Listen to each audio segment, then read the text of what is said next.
Hello student, good morning. अभी हम करेंगे इस चैप्टर के सेकंड वीडियो को कंप्लीट। यहाँ पर जो मैंने पिक्चर्स क्लिक कर रखे हैं उनको जल्दी से कवर करते हैं। एक तो ये जो हमने लास्ट में पढ़ा था वो क्या था अपना, कि जो सारे कॉमन फीचर्स होते हैं सेल्स के वो पढ़े थे। मल्टी सेलुलैरिटी के फ़ायदे क्या थे वो हमने कल डिस्कस किए थे, मतलब कि लास्ट क्लास में। तो अभी आपका है नीचे यूनिसेल और मल्टी सेल ऑर्गेनिज्म के बीच का डिफरेंस।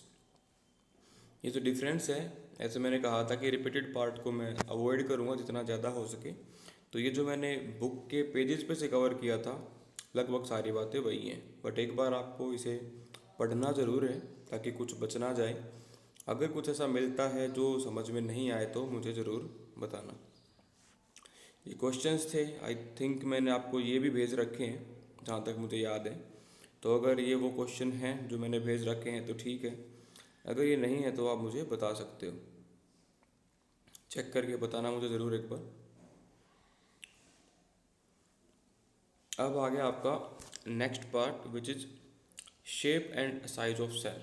अब देखो, जितनी भी, अगर हम आपके किचन के अंदर जाते हैं तो किचन में जितने भी बर्तन होते हैं, चम्मच है, कटोरी है, कांटे हैं, सबकी अपनी अपनी शेप होती है। और चम्मच की बात करें तो चम्मच की शेप सेम हो सकती है, लेकिन उसके जो साइज़ हैं वो भी आपको ईजिली डिफरेंट मिल जाएंगे, कोई बड़ी कोई छोटी। तो बिल्कुल वैसे ही काम के हिसाब से और जगह के हिसाब से जो शेप एंड साइज है सेल की वो वेरी करती हैं। ठीक है, सभी सेल्स एक जैसी नहीं होती।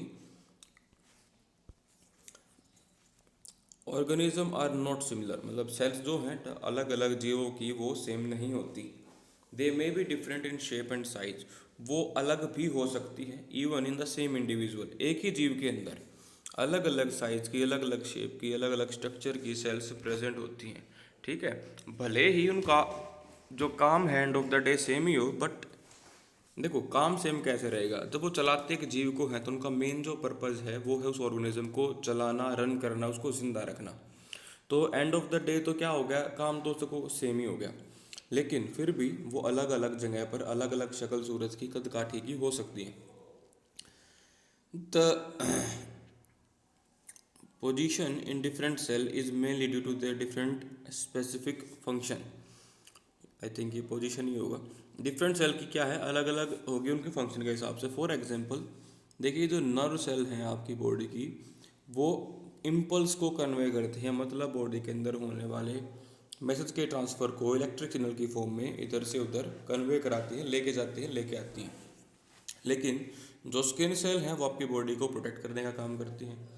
WBCs की बात करें, जिनको हम ल्यूकोसाइड भी बोलते हैं, वो पैथोजन को मारने का काम करती हैं, किल करती हैं बैक्टीरिया वगैरह को। So it changes its shape regularly. जो आपकी WBC है वो फैगोसिटिक होती हैं, अमीबॉइड शेप की होती हैं, और as amoeba doesn't have any fix shape, so WBC also. तो अमीबा की कोई शेप नहीं होती, वैसे ही WBC की कोई शेप नहीं होती। Since these cell perform different function, they have different structure. क्योंकि काम अलग है तो इनकी शक्ल भी, इनका जो स्ट्रक्चर है वो भी अलग रहेगा। नीचे डायग्राम में कुछ दिखाए गए हैं, सॉरी ऊपर ये द वेरिएशन था, the variation in the different cell is mainly due to their different function. अगर आपकी सेल में बदलाव हैं तो वो बदलाव उनके काम करने के अलग तरीक़ों की वजह से है। ये आपकी सेल्स हैं, ह्यूमन WBC है, ऑस्ट्रिच एग है, क्वेनोसाइट्स हैं, लिवर सेल हैं, ऑस्टियोसाइट्स हैं, एंटमीबा है। ये सारी सारी आपकी क्या हैं, अलग अलग सेल्स हैं। अब आ गया आपका नीचे कॉन्सेप्ट, बड़ी छोटी कौन सी भाई। जो स्मॉलेस्ट नॉन सेल है वो आपकी PPLO है, pleuropneumonia like organism, which is a member of mycoplasma group. इस ग्रुप से बिलोंग करती है वो, it belong to the mycoplasma. Virus की बात करते हैं हम।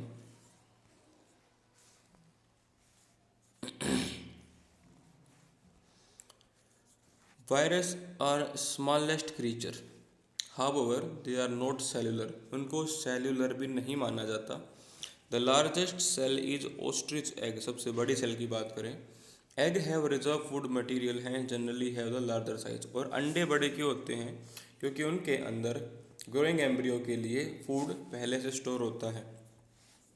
ये नीचे टेबल है which is again very important for those जिनको कभी compete करना है, ठीक है। तो जीके क्वेश्चंस यहाँ से अक्सर बन जाते हैं कि सबसे छोटा वायरस का साइज़ क्या है, सबसे बड़ा बैक्टीरिया, सबसे छोटा बैक्टीरिया माइकोप्लाज्मा, अंडा एग का है, जो मुर्गी का अंडा है, ठीक है, हैन का, ऑस्ट्रिच एग और ह्यूमन एरिथ्रोसाइट।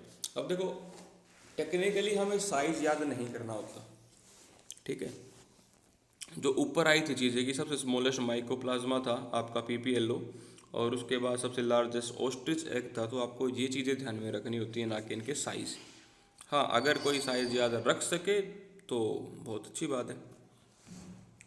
ये क्वेश्चंस थे, मैं आपको डिस्कस करवा चुका हूँ सारे के सारे। और हाँ, अगर आपको चाहिए कि मैं ऐसे ही कवर कराता रहूँ बीच बीच के क्वेश्चंस, तो मैं ट्राई करूँगा इसी थ्योरी में करूँ, अलग से क्वेश्चन ना बनाने पड़े, ठीक है। टाइप ऑफ सेल की बात कर लेते हैं। वो तो काम की बात हुई थी, साइज की बात हुई थी, टाइप ऑफ सेल। अब टाइप की बात रहेगी वही, किस तरीके से बनी है वो। तो technically there are two type of cell, prokaryotic and eukaryotic cell are there. In cell in which a true nucleus is absent and membrane organelles are absent are called prokaryotic cell. Pro बोले तो primitive, और carry on word nucleus के use होता है। Instead a primitive nucleus may be present। देखो क्या लिखा है, ऐसी सेल्स जिनके अंदर प्रॉपर न्यूक्लियर मेम्ब्रेन नहीं होती। देखो नॉर्मल सेल के अंदर क्या होता है, एक सेल मेम्ब्रेन होती है, एक न्यूक्लियर मेम्ब्रेन होती है। लेकिन अगर किसी के अंदर ये न्यूक्लियर मेम्ब्रेन ना हो, इसकी जो स्ट्रक्चर्स हैं, माइटोकॉन्ड्रिया वगैरह हैं, उनके अंदर मेम्ब्रेन्स ना हो, ऐसे ही इकट्ठी सारी बिखरी पड़ी हों सेल के सेंटर में, ऐसी सेल्स को बोलते हैं prokaryotic cells. Prokaryotic cell represented by bacteria, mycoplasma, cyanobacteria. Example की बात करें, नोस्टॉक, ओसिलेटेरिया, स्पायरुलिना एट्सेट्रा। तो ये सारी चीज़ें आपकी प्रोकैरियोट में रहती हैं। और थोड़े से स्पेसिफाई कर बात करें इनके फीचर्स को, तो वो नीचे आ जाते हैं। Absence of true nucleus, nucleus इनके अंदर नहीं होता, एब्सेंट होता है। एब्सेंस ऑफ न्यूक्लियर मेम्ब्रेन, देखो ना तो ट्रू न्यूक्लियस है ना न्यूक्लियर मेम्ब्रेन है, और क्योंकि न्यूक्लियर मेम्ब्रेन नहीं है इसीलिए इसको ट्रू न्यूक्लियस नहीं बोला जाता। कोई खासा डिफ्रेंशिएशन नहीं होता प्रोटोप्लाज्म के अंदर। एक सेल है, उसके अंदर सब कुछ बिखरा पड़ा है, आप ये बता नहीं सकते कि किस साइड में क्या चीज़ पड़ी हुई है। न्यूक्लियोप्लाज्मा मतलब कि साइटोप्लाज्म और न्यूक्लियोप्लाज्म में कोई डिफरेंट नहीं होता। The genetic material lie in the cytoplasm. बाकी सेल्स का तो न्यूक्लियस में होता है, लेकिन क्योंकि इसमें न्यूक्लियस की मेम्ब्रेन ही नहीं है, तो वो सिंपली किसके अंदर रहेगा, साइटोप्लाज्म के अंदर। मेम्ब्रेन बाउंड ऑर्गेनेलीज जैसे कि गोल्गी कॉम्प्लेक्स है, ईआर और माइटोकॉन्ड्रिया है, वो सब एब्सेंट होते हैं। राइबोसोम की बात करें तो 70S होता है, हमने क्वेश्चन में भी इसको डिस्कस किया था। Cell wall doesn't contain cellulose और चिटिन। देखो सेलुलोज की सेल वॉल होती है और चिटिन कुछ इंसेक्ट वगैरह की सेल वॉल होती है, बैक्टीरियल वगैरह में, फंगस के अंदर। लेकिन यहाँ पर क्या बताया है, ये किससे बनी होती है, पेप्टिडोग्लाइकन से बनी होती है। कोई पूछेगा कि भाई पेप्टिडोग्लाइकन क्या होता है। पेप्टिडोग्लाइकन बायोमोलिक्यूल्स होते हैं जो कि पेप्टाइड से बने होते हैं और ग्लूकोज से बने होते हैं। Genetic material is represented by single standard DNA molecule. एक सिंगल डीएनए होता है जो कि मोस्ट ऑफ द केस में सर्कुलर फॉर्म में होता है। मेन डीएनए के अलावा प्रोकैरियोट्स के अंदर एक और एक्स्ट्रा सेट ऑफ डीएनए होता है, एक्स्ट्रा न्यूक्लियर डीएनए, जिसको बोलते हैं प्लाज्मिड। प्लाज्मिड का काफ़ी तगड़ा रोल होता है बायोटेक के अंदर। Since mitochondria are absent, plasma membrane form some infolding called the mesosome. Normally plasma इसके अंदर माइटोकॉन्ड्रिया नहीं होते, लेकिन छोटी छोटी गोलियों जैसी स्ट्रक्चर प्रेजेंट होती है, जो करती क्या है, एनर्जी प्रोडक्शन का काम करती है। ये भी हमने पीछे पढ़ा था। These cell divide by simple method, simply divide करती हैं, स्पिंडल फॉर्मेशन वगैरह इसके अंदर नहीं होती। ये फिर एडवांस बातें हैं, कभी आएंगी तो पढ़ाएंगे। ये कुछ एग्जांपल दिखा रखे हैं प्रोकैरियोटिक सेल्स के। ये डायग्राम दिखा रखा है यहाँ पर प्रोकैरियोटिक सेल का। फ्लैजिलाइन को मूव कराने में हेल्प करता है, सेल वॉल है, सेल मेम्ब्रेन है। इसके बाद आपका आता है एरिथ्रोसाइट। अब एरिथ्रोसाइट, सॉरी यूकैरियोट, वैसे ये चलो क्वेश्चन दे देता हूँ मैं आपको एरिथ्रोसाइट क्या होती है ये आपको मुझे बताना है। Eukaryotic cell, these are well developed and advanced cell with a true nucleus। Develop, advance, most and with true nucleus होती हैं। न्यूक्लियस के चारों तरफ मेम्ब्रेन रहेगी और इनके अंदर जितनी भी ऑर्गेनेलीज होती हैं, माइटोकॉन्ड्रिया वगैरह है, गोल्गी बॉडी है, सबकी अपनी पर्सनल मेम्ब्रेन यहाँ पर रहेगी। न्यूक्लियस वेल डेवलप रहेगा, डबल मेम्ब्रेन उसके चारों तरफ स्ट्रक्चर रहेगी। डीएनए और जेनेटिक मटेरियल न्यूक्लियस के अंदर रहेगा। डीएनए यहाँ पर सर्कुलर नहीं होगा, डबल स्टैंडर्ड डीएनए होता है। DNA associate with histone protein, packing कराने में हेल्प करता है हिस्टोन प्रोटीन। हिस्टोन प्रोटीन एक पॉजिटिवली चार्ज प्रोटीन होता है। Ribosome are usually attach to ER. Ribosome होंगे वो दो फॉर्म में पाए जाते हैं, एक तो फ्री मिलेंगे साइटोप्लाज्म के अंदर और कुछ राइबोसोम ईआर के साथ कनेक्टेड होंगे। ईआर की फुल फॉर्म आपको नीचे कमेंट बॉक्स में बतानी है। Ribosome are eighty S type which consist of 40+60 units. इसके अंदर दो यूनिट होती हैं 40 एंड 60। अब आप ये मत बोल देना कि सर 60 और 40 तो 100 होते हैं, उसका एडिशन के साथ इसका कोई लेना देना नहीं है। Mitochondria are present where energy production take place. Specifically energy के लिए माइटोकॉन्ड्रिया सेल के अंदर होते हैं जहाँ पर एनर्जी बनती है। Membrane bound organelle like Golgi body, endoplasmic reticulum, ये यहाँ पर प्रेजेंट होते हैं। सेंट्रियोल्स यहाँ पर प्रेजेंट होते हैं जो कि सेल के डिवीजन में काफ़ी अच्छी एक मतलब डिवीजन करवाने में हेल्प करते हैं। The cell divide by formation of spindle apparatus, वहाँ पर ताकि स्पिंडल फॉर्मेशन एब्सेंट होती है but in this case spindle formation present होती है। तो ये थे डिफरेंसेस। ये आपकी सेल है, इन्होंने एक सिंपल ह्यूमन सेल को ही दिखा रखा है, मतलब एनिमल सेल को दिखा रखा है। ये सारी चीज़ें यहाँ पर हैं। इसके बाद है आपका डिफरेंस इन्हीं का, तो आप चाहो तो यहाँ से भी इसको याद कर सकते हो। प्रोकैरियोट छोटी होती हैं, यूकैरियोट बड़ी होती हैं। नेचर की बात करें तो प्रोकैरियोट यूनिसेलुलर होती हैं, प्रोकैरियोट और यूकैरियोट यूनि भी हो सकती हैं और मल्टी भी हो सकती हैं। न्यूक्लियर मेम्ब्रेन प्रोकैरियोट के अंदर एब्सेंट होती है, यूकैरियोट के अंदर प्रेजेंट होती है। न्यूक्लियस उसके अंदर एब्सेंट रहेगा, कोई भी मेम्ब्रेन वगैरह नहीं होती प्रोकैरियोट के न्यूक्लियस में, लेकिन यूकैरियोट में वेल डेवलप्ड रहेगा। न्यूक्लियोलस एब्सेंट होता है लेकिन यूकैरियोट के अंदर प्रेजेंट होता है। सेल वॉल प्रेजेंट रहती है प्रोकैरियोट के अंदर, एनिमल्स के अंदर नहीं होती, प्लांट के अंदर रहेगी in case of eukaryote. Mitochondria prokaryote में एब्सेंट रहेंगे, यूकैरियोट में प्रेजेंट रहेंगे।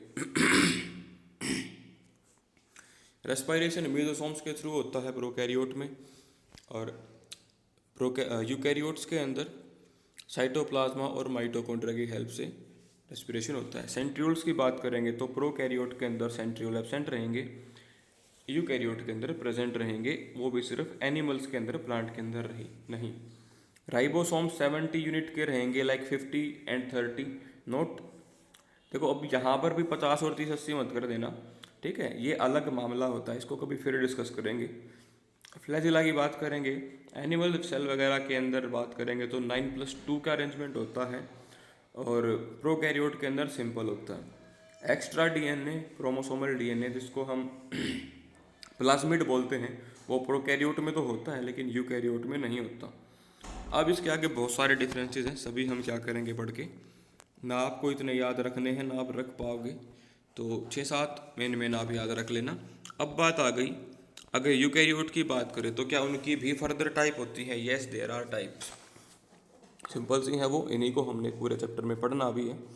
तो देखते हैं इनके अंदर क्या क्या लिखा हुआ है। डायग्राम आपको दिखाई दे रहा है, जो फर्स्ट डायग्राम है आपका ये वाला, इसमें काफ़ी मोटी लेयर है, ये सेल वॉल है, आपस में जुड़े दिख रही होंगी मल्टीपल थिकनिंग्स, लेकिन यहाँ पर ऐसा कुछ नहीं है, ठीक है।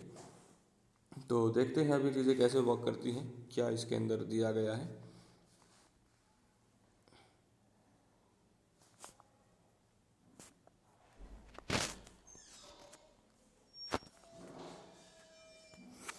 एनिमल सेल और प्लांट सेल। अब एनिमल सेल का हम सबको पता है हमारे जैसी ही होती हैं, इनके अंदर क्या होता है, यूकैरियोटिक नेचर रहेगा। एसेंशियल फीचर सारे के सारे ये आपस में शेयर भी करती हैं। However they are many different in their structure, इनकी स्ट्रक्चर्स के बीच में बहुत सारे डिफरेंस हालांकि होते ज़रूर हैं। एनिमल सेल सॉफ्ट होती हैं, फ्लेक्सिबल होती हैं, इनके अंदर सेल वॉल एब्सेंट होती है, इसीलिए सॉफ्ट होती हैं, ठीक है। Where as the plant cell are rigid due to thick cell wall. Plant cell rigid होती हैं, हार्ड होती हैं, एक प्रॉपर शेप में होती हैं, क्योंकि इनके पास क्या होता है, थिक सेल वॉल, जो किससे बनी होती है, सेल्यूलोज से। प्लांट के अंदर प्लास्टिड होते हैं, जैसे कि क्लोरोप्लास्ट। कल मैंने बताया था शौर्य को कि प्लास्टिड के टाइप क्लोरोप्लास्ट है, ठीक है। तो क्लोरोप्लास्ट अपने आप में प्लास्टिड है, which are use in photosynthesis and storage of food material. Like chloroplast तो खाना बनाएगा, और जो आपका रहेगा ल्यूकोप्लास्ट वो स्टोर कर लेगा। Plastid are not found in animal cell, they can not perform photosynthesis. अब इंसान थोड़ी ना फोटोसिंथेसिस करता है। Moreover the large volume of plant cell are occupied by large vacuole. ये दिखाई दे रहा होगा बड़ा सा वैक्यूल। वैक्यूल क्या होते हैं, वैक्यूल पाउच की तरह होते हैं, या जैसे अपने घर में स्टोर होता है वो होता है। इसके अंदर आप कुछ भी रख सकते हो। अगर आपने वैक्यूल के अंदर रखा है फूड, तो फूड वैक्यूल, गैस उसके अंदर भर रखी है तो गैस वैक्यूल, कुछ और एंजाइम वगैरह हैं तो उसको एंजाइमेटिक वैक्यूल। और एंजाइम वाले वैक्यूल्स के लिए तो एक स्पेशल नाम होता है, वो फिर से आपका होमवर्क है, बताना मुझे। सुसाइडल बैग भी उसको बोलते हैं, तो नाम बताना क्या है। Absent in animal cells. Furthermore a cell organelle called centrioles absent in plant. Plant के अंदर सेंट्रियोल नहीं होते, लेकिन ये एनिमल के अंदर होते हैं। तो ये वो आपका था एनिमल और प्लांट सेल का डिफरेंस। इसके बाद अगेन वही टेबल बनी हुई है, तो इसको ज़्यादा डिटेल में मैं नहीं लेके जा रहा, क्योंकि हमें बार बार यही पढ़ना है आने वाले चैप्टर के अंदर भी। तो आज की वीडियो इतनी थी। जो क्वेश्चन यहाँ पर पूछे गए हैं, जैसे ही मैं आपसे डिस्कस करूँ क्लास के अंदर, तो वहाँ मुझे इनके आंसर बताना। Okay, thank you.